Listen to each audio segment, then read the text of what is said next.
Bonjour à tous et bienvenue. Voici les titres. Qui a tué le père de la révolution burkinabé? Le 11 octobre prochain, un procès historique jugera Blaise Compaoré, Gilbert Diendéré, Hyacinthe Kafando et une dizaine d'autres accusés. Ces accusés vous seront présentés dans cette édition. Le Rwanda, un exemple de développement africain. Ce développement est rendu possible grâce à une politique de réconciliation traditionnelle et un projet de transformation entrepris par les autorités rwandaises. Une politique mise en œuvre depuis 2018 par le président Paul Kagame. Des précisions tout à l'heure dans le grand format de cette édition. Des Burkinabés fuient leur pays à cause du terrorisme. Ils sont 5000 au nord-est de la Côte d'Ivoire à demander refuge. Kandia Camara, la ministre d'État, ministre des Affaires étrangères et de l'intégration africaine, demande de l'aide à la communauté internationale afin de faire face aux besoins de ces réfugiés. C'était lors de la 72e session du comité exécutif du programme du Haut Commissariat pour les réfugiés à Genève qui s'est tenue le lundi dernier. Vous en saurez plus dans ce journal. Une fois de plus, bonjour. Comme annoncé en titre, le procès Thomas Sankara s'ouvre le 11 octobre à la salle des banquets de Ouagadougou. 14 personnes sont appelées à la barre, dont Blaise Compaoré, Gilbert Diendéré et Hyacinthe Kafando pour l'assassinat du père de la révolution burkinabé. Tous seront présents à l'exception de Blaise Compaoré et Hyacinthe Kafando. Stéphane Sanou nous en parle. Blaise Compaoré est accusé d'attentat à la sûreté de l'État, complicité d'assassinat et de recel de cadavres. Blaise Compaoré, compagnon de Thomas Sankara et ancien numéro 2 de la Révolution, prendra le pouvoir à 36 ans après l'assassinat du père de la Révolution, son ami Thomas Sankara. Actuellement en Côte d'Ivoire et bénéficiant de la nationalité ivoirienne offerte par Alassane Dramane Ouattara, le principal accusé va être jugé par contumace, c'est-à-dire que son jugement se fera à son absence. Un autre accusé, considéré comme une vedette, est Gilbert Diendéré, qui purge déjà une peine d'emprisonnement de 20 ans dans le cas du coup d'État manqué de 2015. Gilbert Diendéré a les mêmes charges que son ancien patron Blaise Compaoré. Attentat à la sûreté de l'État, complicité d'assassinat et recel de cadavres. Il était commandant adjoint du Sénèque de Pau au moment du putsch de 1987, avant de devenir le chef d'état-major particulier de Blaise Compaoré. Aujourd'hui âgé de 61 ans, Gilbert Diendéré avait 27 ans au moment des faits, c'est-à-dire en 1987. Contrairement à Blaise Compaoré, Gilbert Diendéré va comparaître au jugement qui démarre le 11 octobre prochain. Hyacinthe Kafando, un nom qui est beaucoup cité dans l'assassinat de Thomas Sankara, est censé être jugé pour assassinat. Il est présenté comme le chef du commando qui a assassiné le président et ses 12 camarades. Il faisait partie des gardes du corps de Blaise Compaoré à l'époque des faits. Comme son patron Blaise Compaoré, Hyacinthe Kafando sera probablement jugé par contumace. Il est en fuite. C'est depuis 2015 qu'il est introuvable, même si en 2016 il avait été localisé en terre ivoirienne. Hyacinthe Kafando et Blaise Compaoré sont visés par des mandats d'arrêt. Les députés du groupe parlementaire MPP sont confiants quant à la fin du terrorisme dans notre pays. Au cours de leur première journée parlementaire tenue le week-end passé à Banfora, ils ont proposé des solutions pour renforcer le dispositif sécuritaire. Les précisions de Raymond Salif Zida de Savane Média. Au menu des travaux de 72 plusieurs thématiques, l'état des lieux de lutte contre le terrorisme au Burkina Faso, les facteurs terreaux et groupes terroristes au Burkina Faso et la gouvernance locale pour une implication des populations dans la lutte contre le phénomène. Le groupe parlementaire MPP a fait des propositions. Pour les députés du parti au pouvoir, l'arme fatale pour harmoniser les stratégies de lutte contre le terrorisme demeure la cohésion et le dialogue. S'il est vrai que notre victoire sur le terrorisme nécessite des combats en belligérant sur les théâtres des opérations, il n'en demeure pas moins d'explorer d'autres pistes qui permettent une lutte encore plus efficace. Il s'agira alors de retirer aux terroristes les arguments qui soutiennent leurs actions. Pour ce faire, il nous faudra, entre autres, de développer au sein des populations le sentiment de leur appartenance à une et indivisible nation, le Burkina Faso. Les participants le proposent également. La récurrence des attaques terroristes commande aussi un changement de paradigme dans la lutte contre ce phénomène. En effet, la situation sécuritaire nationale exige l'usage d'un mode opératoire en phase avec les réalités du terrain. Nos forces de défense et de sécurité ne peuvent plus continuer d'observer une position défensive, mais elles doivent s'inscrire résolument dans une position offensive. Autrement dit, il ne s'agira plus d'attendre qu'une localité soit attaquée pour organiser la riposte, mais c'est d'aller traquer les terroristes juste dans leur dernier retranchement afin que la menace soit totalement éradiquée. Ces premières journées parlementaires MPP de l'année 2021 ont été présidées par Alassane Bala Sakandé. Le tout nouveau président du parti et président de l'Assemblée nationale est revenu sur le choix de la ville de Bamfora pour abriter cette rencontre. Lorsque le choix a été fait de venir d'amener 55 députés, plus naturellement les autres groupes, une soixantaine, certains ont demandé pour dire de ne pas venir, parce que à Mangodara, quelques kilomètres d'ici, c'est chaud. Les députés du groupe parlementaire ont dit, même si c'est chaud, ceux qui vivent ici, ce ne sont pas des animaux, c'est des êtres humains.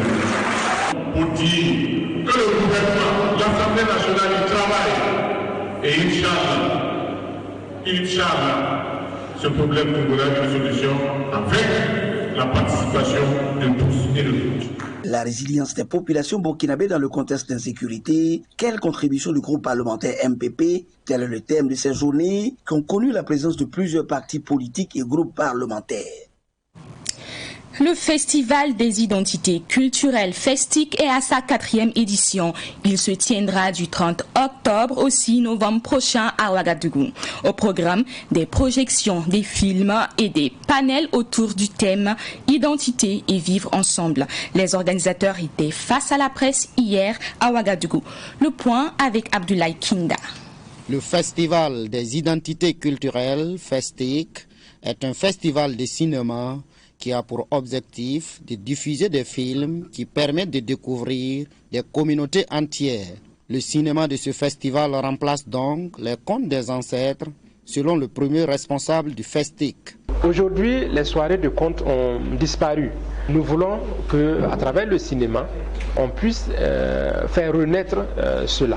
Donc c'est pour dire que ce que faisait le conte, à l'air libre, autour du feu, le cinéma peut le faire et le fait.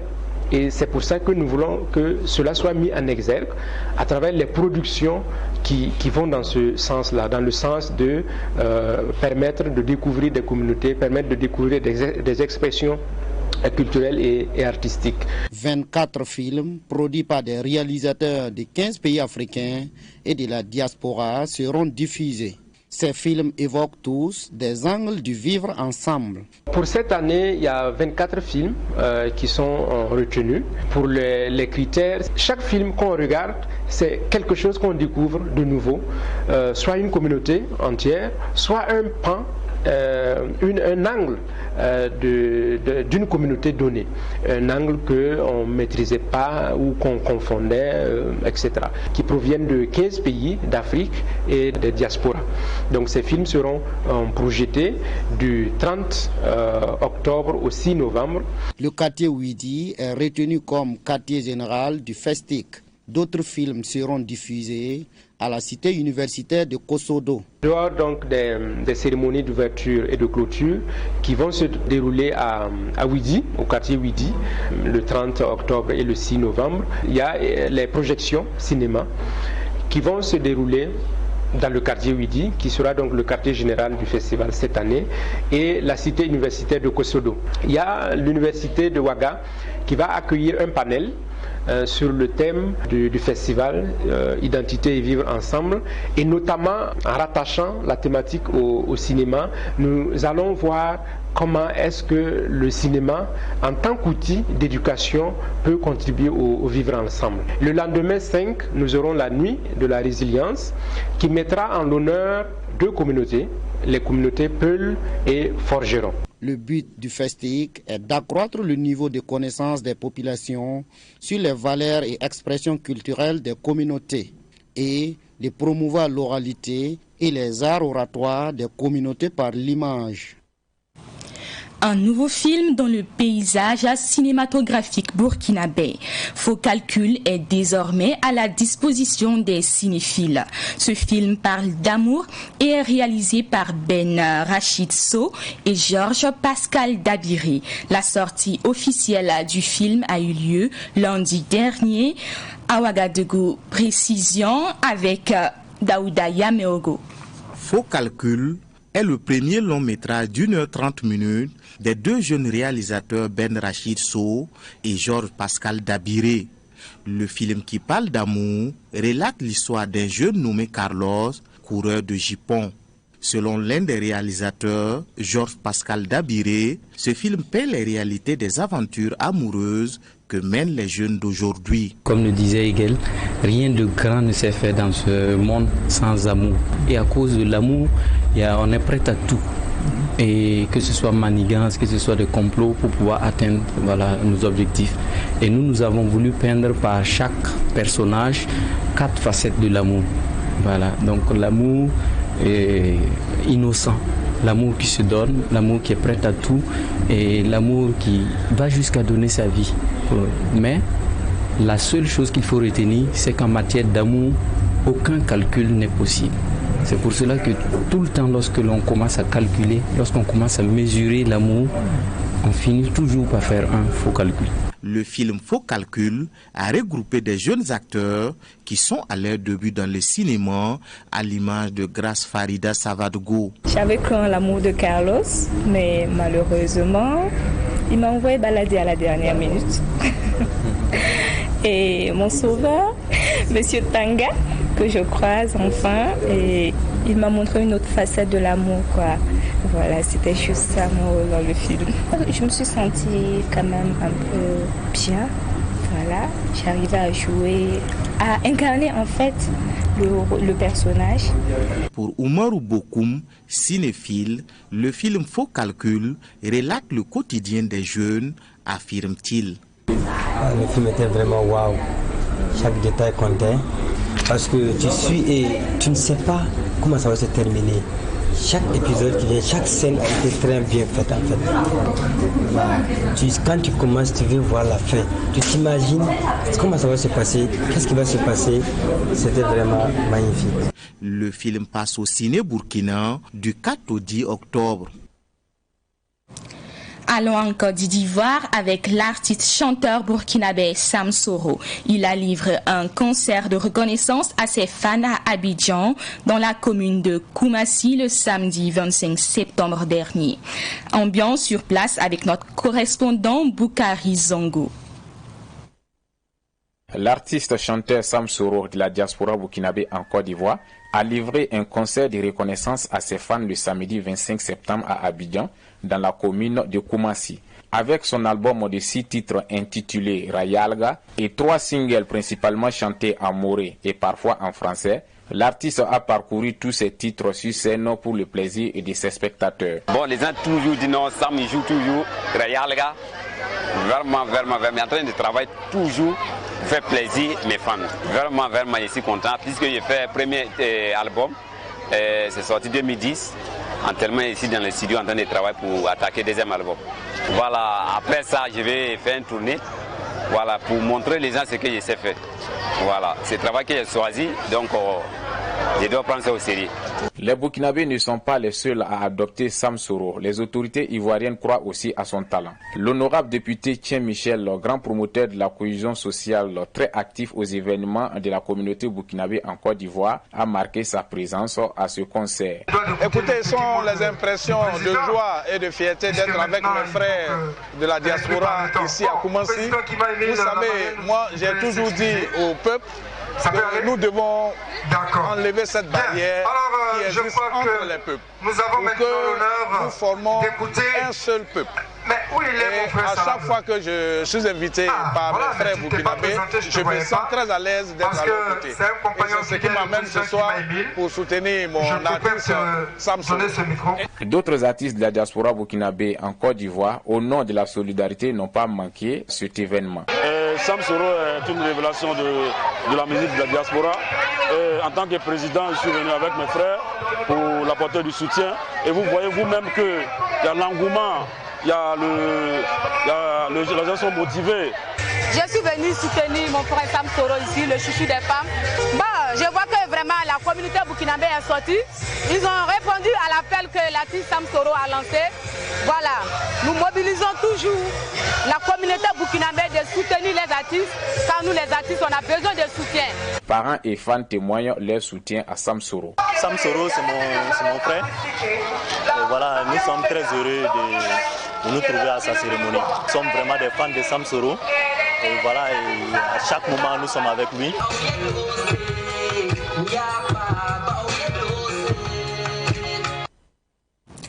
Kandia Camara, la ministre d'État, ministre des Affaires étrangères, de l'intégration africaine et de la diaspora de Côte d'Ivoire, a annoncé la présence de 5000 réfugiés burkinabés dans le nord-est ivoirien. Des réfugiés qui fuient les attaques terroristes. Elle a appelé à la solidarité internationale afin que la Côte d'Ivoire puisse faire face aux besoins de ces populations vulnérables. C'était le lundi dernier à la 72e session du comité exécutif du programme du Haut Commissariat pour les réfugiés à Genève. Cette rencontre du HCR, qui se tient une fois par an, a pour objectif d'explorer les meilleures pistes pour une solution durable à la question des réfugiés. Le Rwanda atteint un niveau de développement politique, social et économique fort appréciable 27 ans après le génocide qui a fait près d'1 million de morts.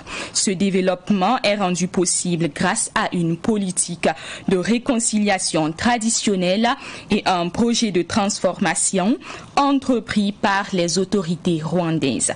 Depuis 2018, le président Paul Kagame a créé la coopération rwandaise en vue d'insuffler une nouvelle dynamique de développement. Des précisions avec Sibli Nakelamsi. Le modèle de développement du Rwanda est basé sur des innovations et solutions endogènes après un travail d'introspection fait par les Rwandais au lendemain du génocide de 1994, selon la directrice générale de la coopération rwandaise, Orogine Irégénie. Parmi les innovations, explique-t-elle, il y a des travaux communautaires entre autres. On a dû trouver en nous-mêmes des solutions à travers nos traditions et cultures, des solutions qui peuvent répondre à nos problèmes. On a parlé de l'Umuganda, des travaux communautaires qui aident à la propreté de nos villes, qui aident à la propreté de nos quartiers, à pouvoir construire certaines infrastructures à travers nos populations, dans le sens où si dans nos quartiers, s'il n'y a pas assez d'écoles, on puisse se réunir un samedi, chaque mois un samedi, et construire ces écoles qui manquent, au lieu d'attendre que le gouvernement puisse les construire. Ils peuvent ne pas avoir tous les moyens de construire toutes les écoles. Donc la population aussi aide à se trouver des solutions en elle-même. À travers toutes ces innovations, les autorités ont inculqué à la population un esprit de participation et d'implication dans la prise de décision la concernant et un sens aigu de responsabilité et de redevabilité envers les citoyens de la part des cadres dirigeants du pays. La participation aux travaux communautaires n'est pas seulement une obligation, elle est même culturelle chez les Rwandais. C'est à travers nos cultures, nos traditions, c'est une sensibilisation qui se fait et puis c'est obligatoire. Donc on sait que le dernier samedi du mois, on doit faire ces travaux communautaires de 7 h du matin jusqu'à midi. C'est juste pour pouvoir essayer d'apporter ces solutions dans nos quartiers, ça ne nous coûte pas grand-chose. Et puis ça améliore les besoins qu'on a en tant que population. Pour ceux qui ne participent pas à ces travaux communautaires, il y a des contraventions d'une valeur de 5 000 francs rwandais à payer. Le président rwandais a institué une journée de marche tous les dimanches de 7 h du matin jusqu'à 10 h pour la pratique du sport. Durant ces 3 heures de sport, aucun véhicule ne circule dans les artères des villes rwandaises et la mesure est bien respectée selon la directrice générale de la coopération rwandaise. Il y a Car Free Day, c'était aussi une journée maintenant, aujourd'hui, où de 7h du matin jusqu'à 10h, on est sensibilisé à faire le sport. Et dans la ville, il n'y a pas de voiture qui peut passer tant que la population est en train de faire le sport. Donc on sensibilise aussi à faire du sport pour qu'on ait une santé meilleure. C'est respecté. Parce qu'on comprend que c'est des solutions qui sont à notre service, que c'est des solutions qui nous aident et aussi les dirigeants participent. Même le président participe, que ce soit le Muganda, Car Free Day, le ministre des Sports, les dirigeants de nos communautés. Si ils le font, on le fait aussi. Mais comme on ne le fait pas parce qu'ils le font, on le fait parce qu'on sait que c'est très bien pour nous, que c'est bon pour nous, qui n'a pas besoin d'être propre, de vivre dans un endroit qui est propre, qui n'a pas besoin d'être en meilleure santé, de faire du sport et surtout qu'on travaille beaucoup. Donc c'est un moment qu'on trouve d'être avec les autres et faire du sport. Et aussi, on met aussi des services à la population qui font du sport. Par exemple, on peut faire voir votre tension, si vous avez la diabète, si vous avez blood pressure. Donc c'est quelque chose que tout le monde veut participer. Au Rwanda, le président Paul Kagame est accessible. Tout citoyen rwandais peut saisir le président via les réseaux sociaux, les médias et même par appel téléphonique pour des questions de développement ou sur des affaires de corruption. D'abord, il est accessible même à travers les réseaux sociaux. C'est quelqu'un qui est à l'écoute de la population. Même s'il y a un problème qui n'a pas pu être résolu et qu'on le met dans les journaux, tout le monde a une obligation, comme on a dit, une obligation de résultat, mais une obligation de résoudre les problèmes de la population. À chaque niveau, s'il y a un citoyen qui se plaint de son leader, de son administration, je peux dire, et que ça arrive même dans les journaux, et que une fois le président le lit, il va demander des comptes à celui qui le fait. Mais aussi, il organise des sessions à travers ou une fois ou 2 fois par année, ou je crois même plusieurs fois par année, il peut parler avec la population dans des collines. Il y va dans des villages, il s'assoit, il entend ce que les gens ont besoin, mais la plupart du temps, c'est que les dirigeants locaux puissent résoudre les problèmes de la population avant que le président n'intervienne. Mais si vous avez un problème et qui n'a pas pu être résolu et que vous pensez qu'il peut le résoudre, ça aussi ça peut arriver. Vous pouvez lui accéder à travers les social media ou bien les journaux ou même, je crois que son bureau aussi a une office qui s'occupe des requêtes de la population. La coopération rwandaise créée en 2018 est une sorte de plateforme d'information et de services permettant aux partenaires de comprendre la philosophie, la vision et les initiatives innovantes qui forment les bases du parcours de transformation du Rwanda. Notre part, c'est de mettre à la disposition des gens qui sont intéressés à comprendre la transformation du Rwanda, nos solutions endogènes et nos bonnes pratiques. Et cela en ayant des délégués, des gens qui viennent ici au Rwanda pour en apprendre. Ils viennent, même il y a des gens qui viennent comme ici, qui décident même d'investir après avoir compris le modèle du Rwanda. Le pays des 1000 collines a également développé des solutions innovantes telles que Irembo, un portail numérique de services publics, améliorant ainsi la prestation des services publics et permettant d'économiser 25 millions d'heures de travail par an. Le Rwanda est l'un des premiers pays africains à avoir lancé un système électronique de passation de marché. Baptisé Umisio, ce portail a été développé dans le but de réduire la corruption et d'améliorer la transparence et l'efficacité dans la passation des marchés. Ces politiques et innovations ainsi que leur mise en œuvre sont à la base du progrès continu du Rwanda qui a connu un génocide en 1994, faisant en l'espace de 3 mois plus de 800 000 morts. Le Rwanda est classé 3e au monde en 2019 parmi les pays ayant la plus rapide croissance économique.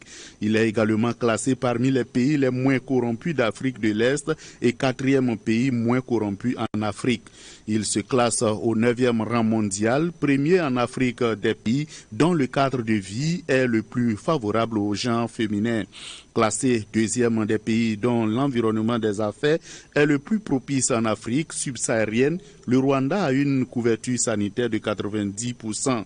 Il est aujourd'hui un exemple de développement en Afrique. C'est pourquoi il enregistre chaque année plus de 1000 personnes qui effectuent des voyages d'études pour mieux comprendre sa stratégie, son modèle de développement et ses innovations en matière de politique publique. À l'occasion de la tenue de la 16e édition du prix africain de développement PADEV Kigali 2021, les lauréats ont été imprégnés du modèle de développement du Rwanda. Certains d'entre eux apprécient. Ils souhaitent que les autorités des pays de l'Afrique de l'Ouest s'inspirent du modèle rwandais pour faire des pays d'Afrique de l'Ouest des pays d'attraction économique et sociale. Je n'ai jamais entendu les autorités rwandaises dire au reste de l'Afrique: voici la leçon qu'on voudrait vous donner sur telle ou telle question.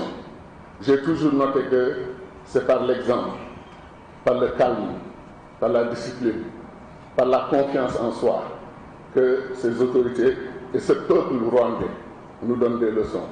Je suis un admirateur profond de ce peuple que je respecte immensément et à qui je souhaite de réussir ce mouvement de la résilience africaine. C'est une belle ville et donc nous prions Dieu que Dieu aussi nous donne tous les moyens nécessaires, disons notre gouvernement, pour que le gouvernement aussi puisse faire construire notre ville, Ouagadougou et Bobo-Dioulasso, sur les premières capitales d'abord, comme le Rwanda. En tout cas, je félicite le gouvernement rwandais. En tout cas, ils ont fourni l'effort et on a suivi une communication. Le monsieur disait que en 1995, le pays était un peu bizarre. Donc c'est 20 ans seulement qu'ils ont pu construire leur pays. Donc je pense que c'est quelque chose qu'ils ont pu organiser à l'interne. Donc en tout cas, je vais profiter de lancer un appel au gouvernement du Burkina Faso. Je le vois les choses. En tout cas, de prendre l'exemple au niveau de Rwanda. Mais je suis impressionnée. Une très belle ville. Et vraiment, c'est un pays très émergent, bien travaillé. Je me croirais même en Europe. C'est vraiment un pays exemplaire. Les mots me manquent. Je ne m'attendais pas à voir vraiment un pays émergent. Le président de la République, je lui tire mon chapeau. Il a beaucoup travaillé. J'ai beaucoup remarqué qu'il y a beaucoup de discipline ici. Et puis la volonté d'avancer. Déjà, il faut que les mentalités changent. Il faut de la discipline. Il faut qu'ils voient loin. C'est-à-dire qu'il faut qu'on pense au pays au lieu de penser à soi-même. C'est très important. Dire à l'autorité de mon pays de venir prendre l'exemple, c'est Kigali. J'ai vu dans la ville de Kigali qu'il y a de très bonnes routes et qu'il y a beaucoup de routes. Cela est un indice de développement. Et sur un autre plan, je pense que la gestion de la cité est une chose très importante. Ils ont hérité d'un président au lendemain du génocide qui a pu joindre le nécessaire aux besoins et nous voyons aujourd'hui le résultat. Est-ce qu'on peut transposer ce résultat ailleurs? Cela dépend aussi de la culture de la population. Je suis malien, j'ose espérer qu'à mon retour dans mon pays, je saurai comment interpréter tout ce que j'ai vu tout ce que j'ai entendu, parce qu'il appartient à cette nouvelle génération montante de se décomplexer, d'aller vers un développement et horizontal et vertical pour l'intérêt de la population. Le pays des 1000 collines, le Rwanda, particulièrement sa capitale Kigali, est une destination à ne pas manquer. Ce pays d'environ 13 millions d'habitants, avec une superficie de 26 000 km², est plein d'enseignements à tirer au regard de son passé et de son présent. Avant de nous quitter, nous revenons au Burkina Faso avec une triste nouvelle du côté de la presse. Notre confrère Étienne Kafando du journal Le Pays n'est plus. Il est décédé aujourd'hui après une semaine d'hospitalisation. Étienne Kafando a piqué une crise en plein travail jeudi passé à l'Assemblée nationale. Depuis, il était dans le coma au CHU de Boukodougou.